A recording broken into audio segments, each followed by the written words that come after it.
नमस्कार दोस्तों, D classes में आपका स्वागत है। आज हम रीजनिंग के प्रैक्टिस सेट 3 कर देखेंगे। इसमें रीजनिंग के 20 इंपॉर्टेंट प्रश्न हैं।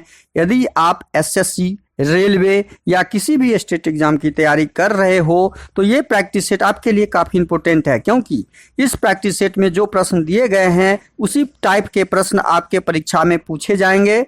तो चलिए हम शुरू करते हैं प्रश्न संख्या 1 से। प्रश्न संख्या 1 करने से पहले आपसे रिक्वेस्ट है, वीडियो शुरू से अंत तक जरूर देखिएगा। वीडियो अच्छा लगे तो लाइक और कमेंट कर दीजिए। चैनल पे नए आए हैं तो प्लीज चैनल को सब्सक्राइब कर लीजिए और दोस्तों को अधिक से अधिक शेयर कर दीजिए। बेल आइकन को ऑल सेट पे डालना मत भूलिएगा। अब हम आते हैं प्रश्न संख्या 1 पर। नीचे दी गई श्रृंखला श्रेणी में प्रश्नवाचक चिन्ह के स्थान पर कौन सी संख्या आएगी? प्रश्नवाचक चिन्ह के स्थान पर कौन सी संख्या आएगी? तो यहाँ पे ये प्रश्नवाचक चिन्ह दिया हुआ है, यहाँ पे क्या आएगी वो ज्ञात करना है। अब 89 जो आपका प्रश्न है, 89 प्रश्न में दिया हुआ है बड़ी संख्या से छोटी संख्या, फिर छोटी संख्या से बड़ी संख्या, और फिर बड़ी संख्या से छोटी संख्या, और फिर छोटी संख्या से बड़ी संख्या से छोटी संख्या। ये कोई पैटर्न यहाँ पे दिख नहीं रहा है। तो यहाँ पे पैटर्न हमें क्या दिख रहा है? पैटर्न हमें ढूंढना है।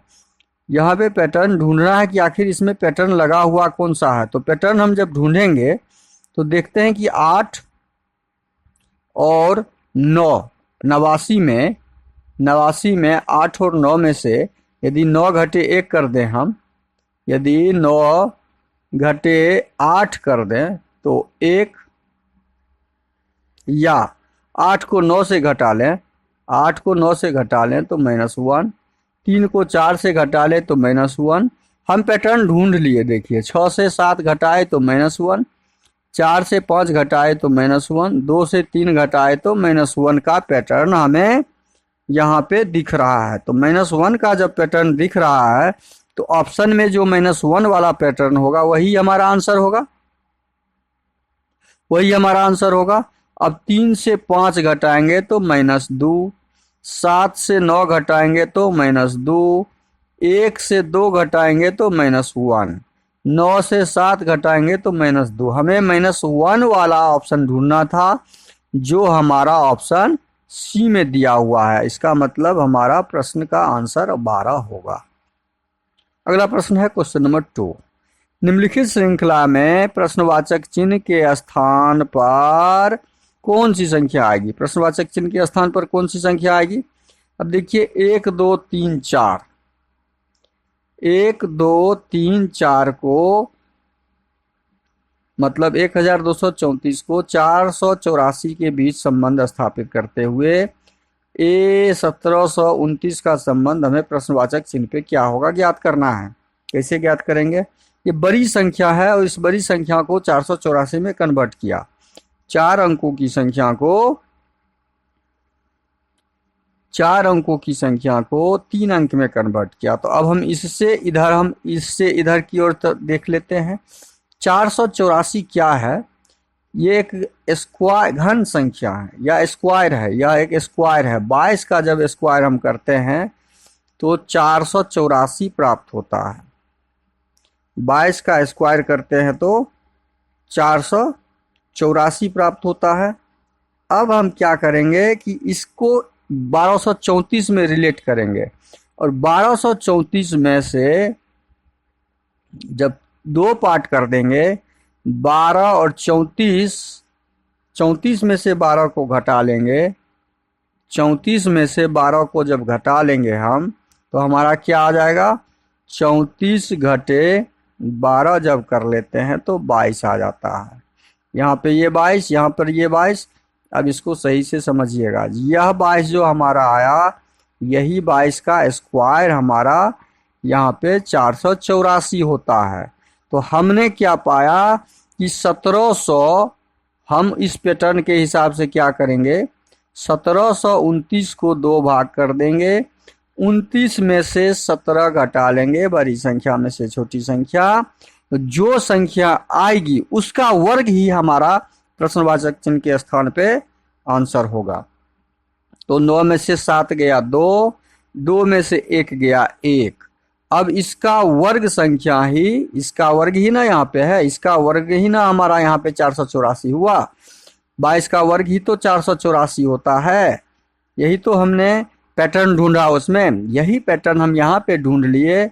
जो 112 का वर्ग 12 का स्क्वायर 144 होता है, जो ऑप्शन बी में दिया हुआ है। ऑप्शन बी सही हो जाएगा। अगला प्रश्न आपका क्वेश्चन नंबर 3 है। कौन सा बेन आरेख निम्नलिखित वर्गों को सही निरूपित करता है? अब शब्दों के बीच संबंध हम ढूंढेंगे। संबंध को ढूंढने सही से। जीव का संबंध आदमी से है, पौधे का संबंध जीव से है। अब यह जब संबंध हम ढूंढ लिए तो हमारा डायग्राम क्या बनेगा?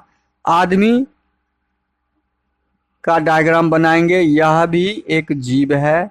और पौधा का डायग्राम बनाएंगे, पौधा और आदमी के बीच कोई संबंध स्थापित नहीं हो रहा है तो अलग अलग डायग्राम बनाएंगे। पौधे का डायग्राम हमने बना लिया। अब इस दोनों का डायग्राम किससे संबंधित है? जीव के अंदर आएगा ही। ये दोनों क्या है? जीव हैं। तो हमने जीव का डायग्राम बना लिया। यह डायग्राम ऑप्शन हमारा ऑप्शन ए में दिख रहा है, तो हमारा ऑप्शन ए सही हो जाएगा। अगला प्रश्न क्वेश्चन नंबर 4। एक कूट भाषा में फैन को FUAZNM लिखा जाता है, तो डेड को क्या लिखा जाएगा? अब फैन को क्या किया है? ये फैन को F का तो F डाल ही दिया, यहां से ही समझ लेते हैं। फैन को यहाँ पे क्या किया है? F का F डाल दिया, F का F डाल दिया। और F का उल्टा विपरीत शब्द होता है U, अक्षर विपरीत। ये एक विपरीत, देखिए फैन में एक क्या किया है? FAN। फैन में F का F तो रख ही दिया और F का एक विपरीत भी रख दिया, उल्टा, उल्टा शब्द भी रखा है। F का उल्टा U होता है। उसी प्रकार A को ज्यों का त्यों रखा और A का उल्टा भी रख दिया, एक Z। उसी प्रकार N को ज्यों का त्यों रख दिया और N का एक उल्टा होता है M। देखिए यही कोड वहां पे पैटर्न डाला हुआ है, उस कोड में यही पैटर्न लगा हुआ है। तो हम डेड के साथ भी यही पैटर्न लगाएंगे। जब डेड के साथ यही पैटर्न लगाएंगे, DEAD, D को ज्यों का त्यों तो रखेंगे ही, और D का उल्टा होता है एक W। D का उल्टा W होता है। E को ज्यों का त्यों रखेंगे और E का उल्टा होता है E का उल्टा होता है V। E का उल्टा होता है V। A को ज्यों का त्यों रखेंगे ही, A का उल्टा Z होता है, A का उल्टा Z होता है। और D को ज्यों का त्यों रखेंगे, DW हो जाएगा। हमारा आंसर क्या आ गया? DW, D से शुरू होने वाला ऑप्शन ए, हमारा ऑप्शन ए हो जाएगा। वहां ही हमारा आंसर निकल गया, D से शुरू होने वाला ऑप्शन। अगला प्रश्न है क्वेश्चन नंबर 5। मेरे लिए मेरे पिता की पत्नी के ससुर का इकलौता पुत्र कौन है? अब प्रश्न को सही से पढ़िए और समझिए। मेरे लिए, यदि मैं हूं तो मेरे लिए मेरे पिता की पत्नी, मेरे पिता की पत्नी माँ हुई, पिता की पत्नी माँ हुई के ससुर, पिता की पत्नी के ससुर, पत्नी के ससुर पिता के पिता हुए, मतलब मेरे दादा हो गए, का इकलौता पुत्र कौन है? पिता मतलब दादा का इकलौता पुत्र कौन हुआ, यही तो ज्ञात करना है। दादा का इकलौता पुत्र मेरे पिता हुए, अब वही ज्ञात करना है। तो हमारा ऑप्शन क्या हो जाएगा? ऑप्शन सी सही हो जाएगा, मेरे पिता हो गए। अगला प्रश्न है क्वेश्चन नंबर 6। नीचे दिए गए विकल्प से संबंधित अक्षर को चुनना है और प्रश्नवाचक चिन्ह ज्ञात करना है। तो यहाँ पे क्या दिया हुआ है? ए से डी में हम यदि आते हैं तो ए से डी, इसके बीच संबंध स्थापित करेंगे तो 3+, लेकिन जेड से डब्लू आते हैं तो -3 होता है। बी से ई आते हैं तो फिर +3 हो जाता है, और वाई से भी आते हैं तो फिर -3 हो जाता है। हमने पैटर्न ढूंढ लिया। देखिए कितना आसानी से ये सब इन प्रश्नों को सॉल्व करते हैं। बहुत आसानी से आप सॉल्व करते जाइए। एस में 3 जोड़ेंगे हम पहले, क्योंकि प्लस का पैटर्न है यहाँ पे पहले, तो 19 में 3 जोड़ेंगे तो 21 हो जाएगा। 19 में 3 जोड़ेंगे तो 22 हो जाएगा भी। और भी वाला हमारा ऑप्शन ए बी सी नहीं है, डी ही है। बस हम इसके आगे नहीं जाएंगे एग्जाम में इसके आगे नहीं जाएंगे, लेकिन यहाँ पूर्ण जानकारी हम दे रहे हैं। 8 में 3 घटाएंगे, 8 में से 3 घटेगा तो 5 हो जाएगा, ई हो जाएगा। 9 आय होता है 9 नंबर, 9 में से 3 जोड़ देंगे, 9 3 12, 12 होता है एल। और फिर आर 18 होता है, तो 18 में 3 घटा देंगे, 18 में 3 घटा देंगे तो 15। हमारा आंसर डी निकल गया। अगला प्रश्न है क्वेश्चन नंबर 7। यदि मार्च बराबर 50, जून बराबर 32, तो अगस्त बराबर क्या होगा? मार्च बराबर 50 है, क्यों? क्योंकि मार्च जो होता है ये 13 नंबर, ये 1 नंबर, ये 18 नंबर, ये 3 नंबर और ये 8 नंबर, सबका हम स्थानीय मान डाल दिए। स्थानीय मान से ये हमारा 50 आंसर नहीं आएगा, क्योंकि ये बड़ी संख्या हो जाएगी। जब इसको जोड़ेंगे या घटाएंगे तो 50 के आसपास नहीं होगा। तब हम क्या करेंगे? तब हम काउंट करेंगे अक्षरों की संख्या, 1 2 3 4 5, अक्षरों की संख्या 5। और 5 को क्या करेंगे हम? 5 को जब स्क्वायर करेंगे तो 25, और 25 को 2 से गुना कर देंगे तो 50। हमने मार्च का कोड निकाला। जून का कोड क्या यही है? तो जून का कोड देख लेते हैं। जून को जब हम काउंट करेंगे तो 4, और 4 का स्क्वायर करते हैं तो 16, और 16 को 2 से गुना करते हैं तो 32। यही कोड हमारा 32 यहाँ भी आया। अब हम अगस्त का इसी प्रकार ज्ञात करेंगे। जब कोड AUGUST, तो अगस्त में कितने अक्षर? 1 2 3 4 5 6, 6 का स्क्वायर 36 और दूना 72। हमारा आंसर क्या आ जाएगा? कोड 72, जो ऑप्शन सी में दिया हुआ है। से क्वेश्चन नंबर 7 का सही आंसर ऑप्शन सी हो जाएगा। अगला प्रश्न है क्वेश्चन नंबर 8। क्वेश्चन नंबर 8 में जो दिया हुआ है, निम्नलिखित क्रम में अक्षर श्रृंखला को पूरा करना है। अक्षर श्रृंखला को पूरा करने के लिए क्या क्या दिख रहा है हमें? 3 यहाँ पे, पहले तो काउंट कीजिए, 1 2 3 4 5 6 7 8 9 10 11 12 13 14 15 16, 16 है। तो 16 को हम कितना कितना के ग्रुप में कन्वर्ट कर लेंगे? 4 के ग्रुप में। तो अब हम जब 4 के ग्रुप में कन्वर्ट करेंगे तो हम इसमें कौन कौन सा अक्षर देखिए है। @ है, परसेंटेज है और जी है। @ है और डॉलर है। $1 छूट रहा है, $1 भी है, @ परसेंटेज और डॉलर। तो अब हमारा यहाँ पे परसेंटेज है, तो यहाँ पे क्या हो जाएगा? जी हो जाएगा। परसेंटेज के बाद क्या दिया हुआ है? यहाँ पे जी दिया हुआ है, तो परसेंटेज के बाद हम यहाँ पे जी डाल देंगे। डॉलर के बाद हमारा क्या हो जाएगा? @ हो जाएगा। इसका मतलब @ 4 का जो ग्रुप हमने बनाया, यह ग्रुप बनाया, तो पहला जी, उसके बाद @ आ जाएगा, उसके बाद @ आ जाएगा। 4 का ग्रुप बन गया हमारा।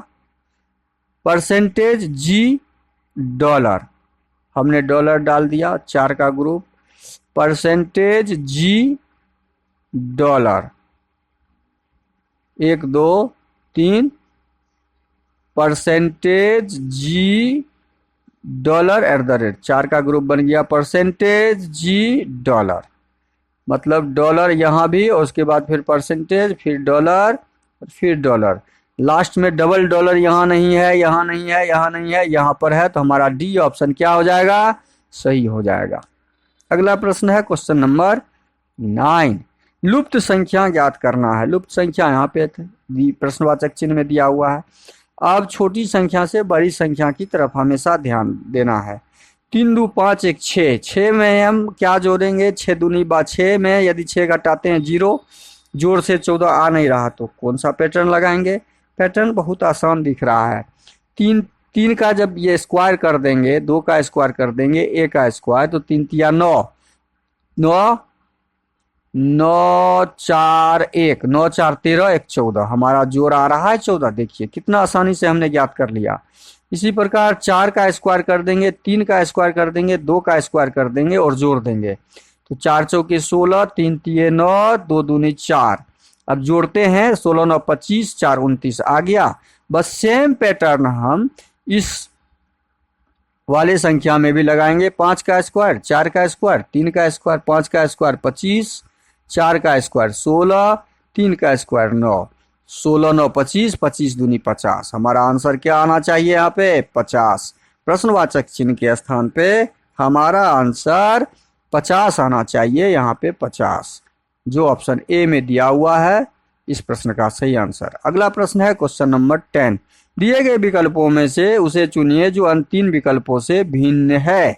भिन्न, सितार संगीत, बांसुरी से भी संगीत, वायलिन से भी संगीत, बीना से भी। देखिए चारों संगीत के यंत्र हैं, संगीत के यंत्र हैं, लेकिन सितार, वायलिन और बीना ये तीनों, सितार, वायलिन और बीना ये तीनों जो है हाथ से बजाए जाते हैं और बांसुरी मुंह से बजाया जाता है। यह मुंह से निकाला हुआ ध्वनि और संगीत है, मुंह से निकला हुआ संगीत है।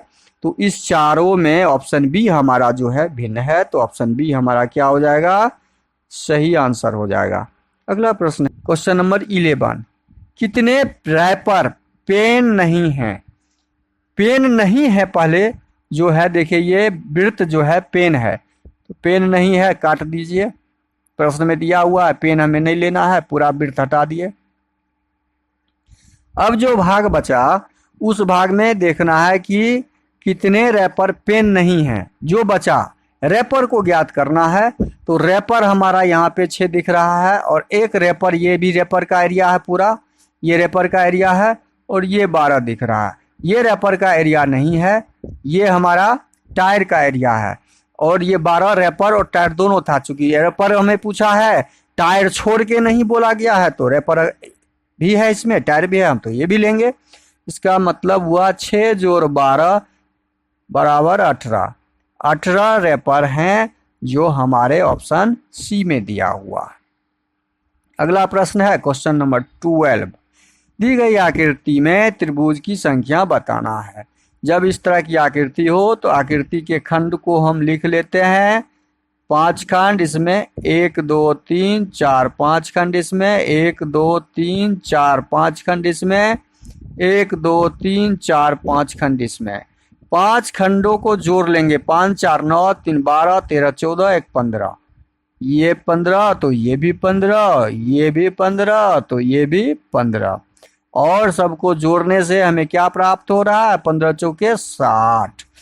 हमारा कुल त्रिभुज की संख्या 60 हो जाएगा जो ऑप्शन डी में दिया हुआ है, तो हमारा ऑप्शन डी सही हो जाएगा। अगला प्रश्न है क्वेश्चन नंबर 13।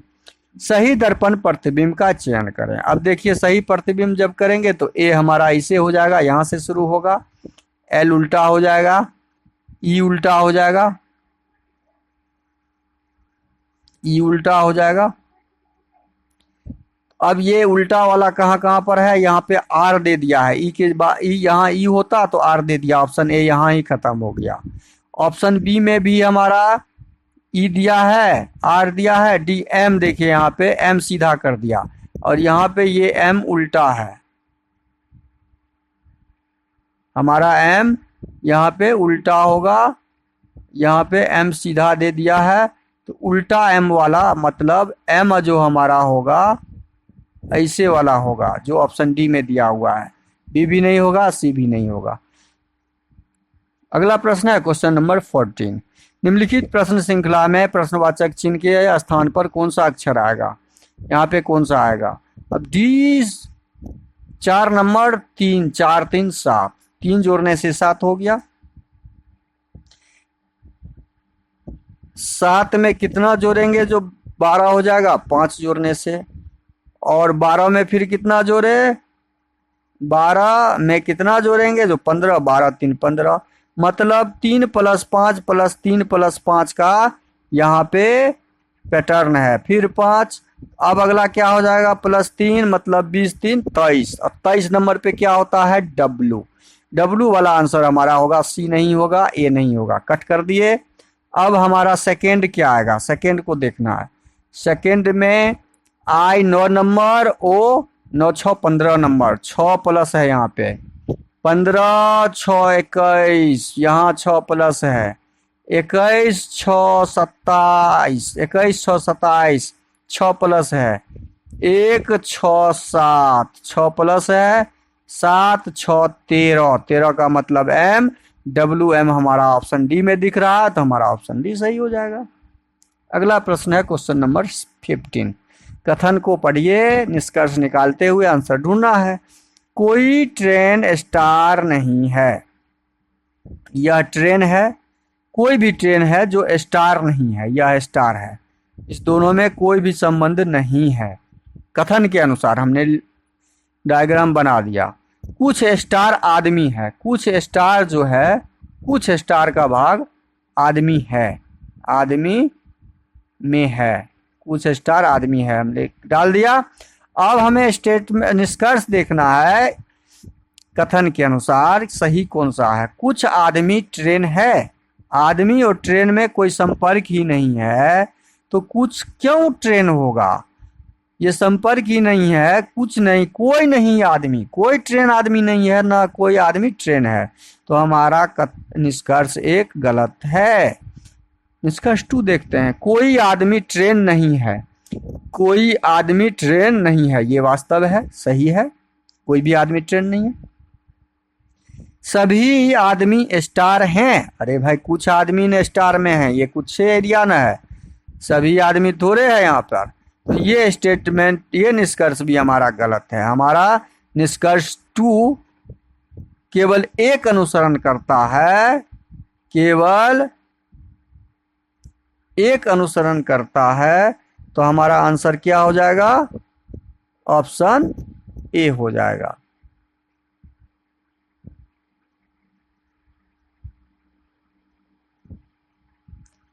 अगला प्रश्न है क्वेश्चन नंबर 16। दी गई आकृति में कितने वर्ग हैं। अब देखिए, वर्ग जब ज्ञात करना हो तो रॉ कॉलम हम पहले डाल देते हैं। जब कॉलम रॉ बराबर ना हो तो हम क्या करेंगे, बड़े रॉ कॉलम को गुना करेंगे, तो 3 गुना 4 या 12, 2 गुना 3, 2 गुना 3 6, 1 गुना 2, 1 गुना 2 बराबर 2, और सबको जोड़ देंगे, 6 2 8, 2 10 20, यही हमारा कुल वर्गों की संख्या हो जाएगा, जो ऑप्शन सी में दिया हुआ है। इस प्रश्न का सही आंसर क्या हो जाएगा, ऑप्शन सी हो जाएगा। अगला प्रश्न है क्वेश्चन नंबर 17।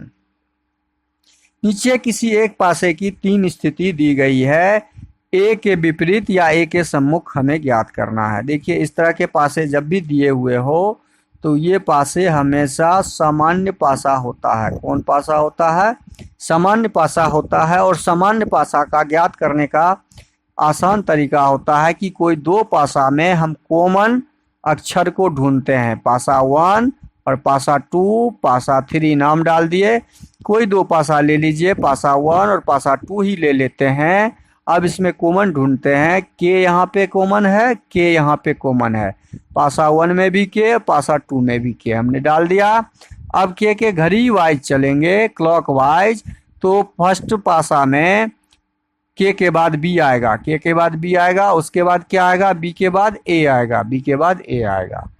अब हम सेकेंड पासा में क्लॉक वाइज चलेंगे, के बाद यहाँ पे एम आएगा और एम के बाद यहाँ पे एच आ जाएगा। हमें प्रश्न में क्या ढूंढना था, ए के सम्मुख, प्रश्न में हमें ढूंढना था कि ए के सम्मुख, तो ए के सम्मुख हमारा एच है। ए के सम्मुख में कौन सा अक्षर है, तो एच है, तो हमारा आंसर क्या हो जाएगा, ऑप्शन सी, एच हो जाएगा। अगला प्रश्न है क्वेश्चन नंबर 18। क्वेश्चन नंबर 18 को सही से देखिएगा। नीचे दी गई आकृति को मोड़ कर खोल कर कैसे दिखाई देगी। मोड़ कर खोलने के बाद, ये मोड़ा हुआ है, खोलेंगे इसको, जब इस पार्ट को खोलेंगे तो ये ऊपर जाएगा, ये तो ऊपर डब्बा ऐसे ज्यों का त्यों रह जाएगा गोला, और ये जब इस पार्ट में खुलेगा, ऐसे खुलेगा ऐसे, तो ये डब्बा तो यहाँ पे ही रह जाएगा और ये गोला इधर आ जाएगा, डब्बा यहाँ पे ही रह जाएगा और गोला इधर आ जाएगा। तो अब मिलाते हैं, यहाँ पे हमारा डब्बा और गोला, यहाँ पे डब्बा और यहाँ पे डब्बा है, यानी ऑप्शन बी हमारा सही हो जाएगा। Option D, option C, option A नहीं होगा। अगला प्रश्न है क्वेश्चन नंबर 19। नीचे दी गई आकृति में प्रश्नवाचक चिन्ह के स्थान पे क्या आएगा वो ज्ञात करना है। प्रश्नवाचक चिन्ह के स्थान पे हम गुना को ही लेते हैं, क्रॉस को ही। क्रॉस यहाँ पे दिया हुआ है ऊपर में, ऊपर अगली आकृति में क्या हुआ, वो ऊपर से दाएं बायां की तरफ झुका, एंटी क्लॉक। एंटी क्लॉक के बाद अगली आकृति में क्या हुआ है, ये फिर एंटी क्लॉक नीचे की तरफ आ गया, ये नीचे की तरफ। तो अगली आकृति में क्या हो जाएगा, फिर ये क्लॉकवाइज जाएंगे तो दाहिना तरफ वाले भाग में ये क्रॉस आ जाएगा, और दाहिना तरफ भाग में केवल बी में ही दिया हुआ है, तो हमारा बी आंसर सही हो जाएगा। ऑप्शन डी, ऑप्शन सी और ऑप्शन ए नहीं होगा। अगला प्रश्न है क्वेश्चन नंबर 20। उस आकृति का चयन करें जो दी गई आकृति किस विकल्प में चिन्हित है, मतलब यह इस प्रकार की आकृति किस में दिख रहा है। तो यह हमारा ऑप्शन ए में नहीं दिख रहा है, इस प्रकार की आकृति। ऑप्शन बी में भी नहीं दिख रहा है, बीच में ऐसा होना चाहिए था। ऑप्शन सी में हमारा यह आकृति, ये देखिए ये आकृति ऑप्शन सी में दिख रहा है, तो हमारा ऑप्शन सी हो जाएगा। डी में भी कहीं इस प्रकार बीच से कटा हुआ भाग नहीं है, तो डी भी नहीं होगा। वीडियो को शुरू से अंत तक जरूर देखिए। वीडियो अच्छा लगे तो लाइक और कमेंट कर दीजिएगा। चैनल पे नए आए हैं तो प्लीज चैनल को सब्सक्राइब कर लीजिए और अधिक से अधिक दोस्तों को शेयर कर दीजिए। बेल आइकन को ऑल सेट पे जरूर डाल दीजिएगा। थैंक यू, धन्यवाद, जय हिंद, जय भारत।